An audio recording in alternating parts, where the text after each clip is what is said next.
So imagine you close your eyes and open them again in 30 years. What would you be happy to see? Let's imagine a more beautiful world. So I'll start with a quote. It's 3:23 in the morning, and I can't sleep. Because my great-great-grandchildren ask me in my dreams, what did I do while the earth was unraveling? What did we do while the earth was unraveling?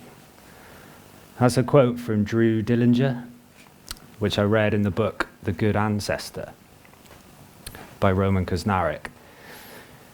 What did we do while the earth was unraveling? What are we doing? What could we be doing?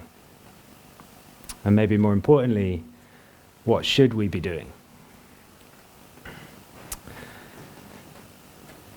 We're living in times of disruption. We're living in times of uncertainty.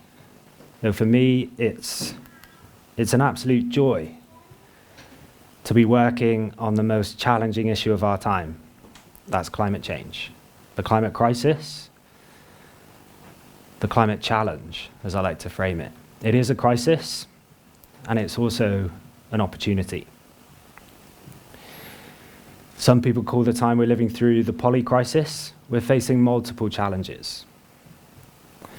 For me, the biggest question is, how do we rise to those challenges in a curious, compassionate, and creative way? How do we deliver transformational change at the speed and scale that's required to make the world a better place for future generations? In other words, how do we do better today for people not even born yet? For me, the most exciting way, the most playful way, is to imagine it. If we can't imagine a more beautiful world, then how can we create it?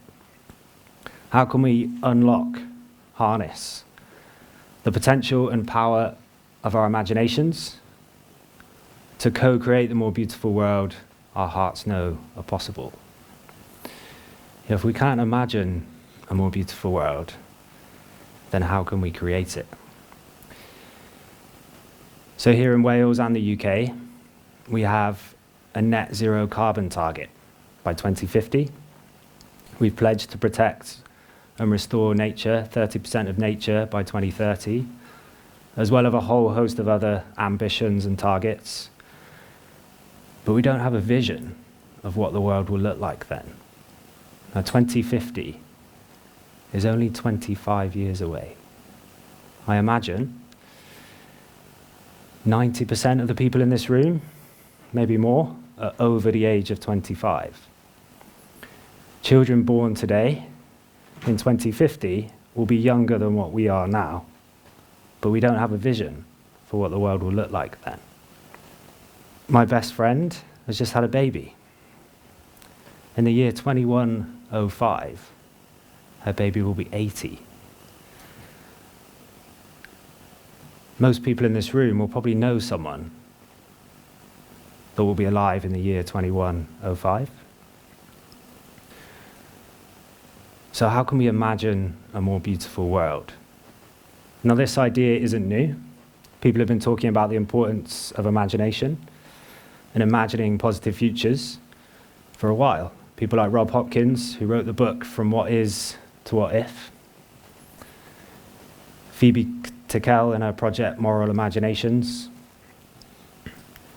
CAT, the Centre for Alternative Technology, not far from here, their Zero Carbon Britain report, they developed postcards from the future. Jonathan Porritt wrote the book The World We Made, depicting the life of a school teacher in 2050.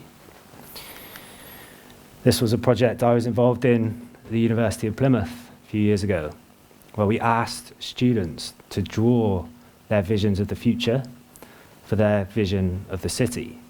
And the winning student got the opportunity to draw their design on the wall with the help of a local mural artist. So how can we imagine a more positive world? Here in Wales, we have the Wellbeing of Future Generations Act. This doesn't give us a vision, but it gives us permission to think and do differently. It gives us the permission to be bold and ambitious. The Act is 10 years old this year. It's striving to achieve 7 wellbeing goals, and it's a world-leading, pioneering piece of legislation. Underpinning those wellbeing goals are the 5 ways of working. Now, visioning and imagining isn't one of those 5 ways of working, but long-term thinking is, which is an essential skill that we need to nurture to be able to imagine a better world. I work in the third sector, the voluntary sector, a project here in Aberystwyth trying to support a local and thriving, flourishing food system called Aber Food Surplus. A few years ago, we were delivered long-term funding, which was 3 years. I'm incredibly grateful for that funding. We're incredibly grateful for it. But 3 years is not long-term. Our home, the Earth, is 4.6 billion years old. Now, I'm not suggesting we co-create a vision 4.6 billion years in the future, or that our funders will give us funding for 4.6 billion years. But what I am suggesting is maybe we can co-create a vision for 100 years in the future, or maybe 80. Can we think a little bigger? Let's be cathedral thinkers. This isn't a religious term, but the term long-term thinking, the term cathedral thinking is a metaphor for long-term thinking, because the people that built cathedrals, whether they realized it or not, they were co-creating something, they were physically building something that they wouldn't see the completion of, and that would last beyond their human lifetime. So how can we do the same? How can we co-create a vision of the future, even though we won't see the completion of it?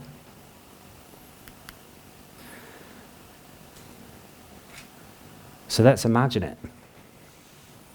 What's your vision of the future? Ask your friends, your families, your colleagues. What does it feel like? What does it smell like? What does it look like? What does it sound like? Let's imagine it together. Let me take you on a little imagination journey. So let's imagine a place. Imagine a place with creativity and community at its core. Our measure of success isn't how much money we have, but it's our well-being. And a well-being economy is thriving. Imagine a place where we know the names of our neighbours and we actually speak to them rather than giving them that courtesy nod. Where we share stories, we share food.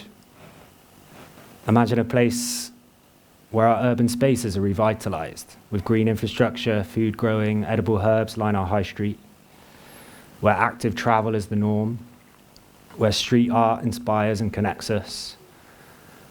Imagine our communities are places of play and connection. Imagine our lives aren't dominated by our working routines and we deliver meaningful, purposeful work where we're paid well and we have time to care for our loved ones, volunteer in our community, grow food, exercise. Let's imagine a place where farmers and growers are paid what they deserve, and our wild spaces and hillsides are reforested and rewilded, and nature is restored.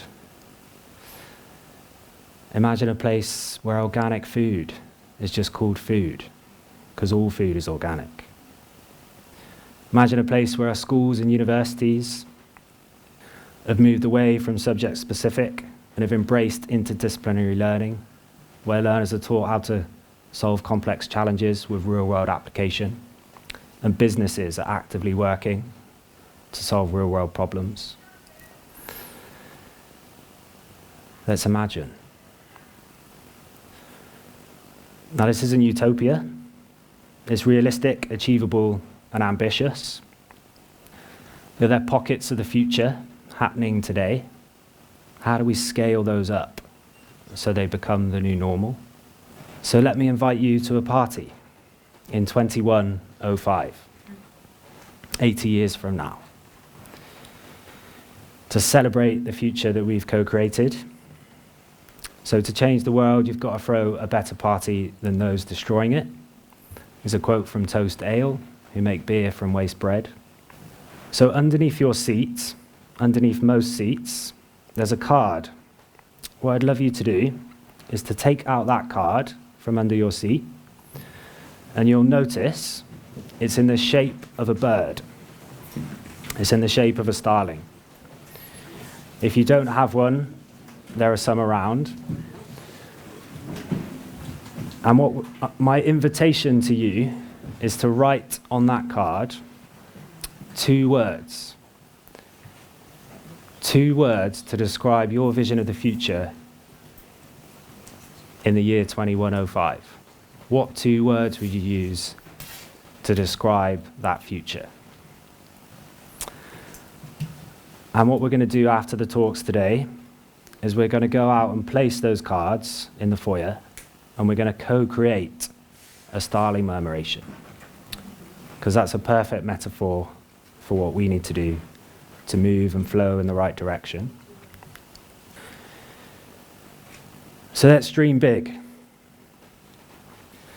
There's a famous quote from Johann Wolfgang von Goethe, it's a mouthful, which is dream big. Whatever you can do or dream you can, begin it. Boldness has genius, power, and magic within it. Dream big. Michelangelo was quoted as saying, our greatest danger isn't that we aim too high and we don't make it. It's that we aim too low and we do make it. So how can we dream bigger? Let's give space and time to our imaginations. Let's dream beautifully, dream radically, and act with hope and compassion. What did you do while the earth was unraveling? Nobody can do everything, but everyone can do something. So that all we've got to do is start. I'll leave you with 4 simple things. Be still, slow down in order to speed up. Be silent and listen to the unheard voices. And finally, remember to smile. Diolch yn fawr. Thank you very much.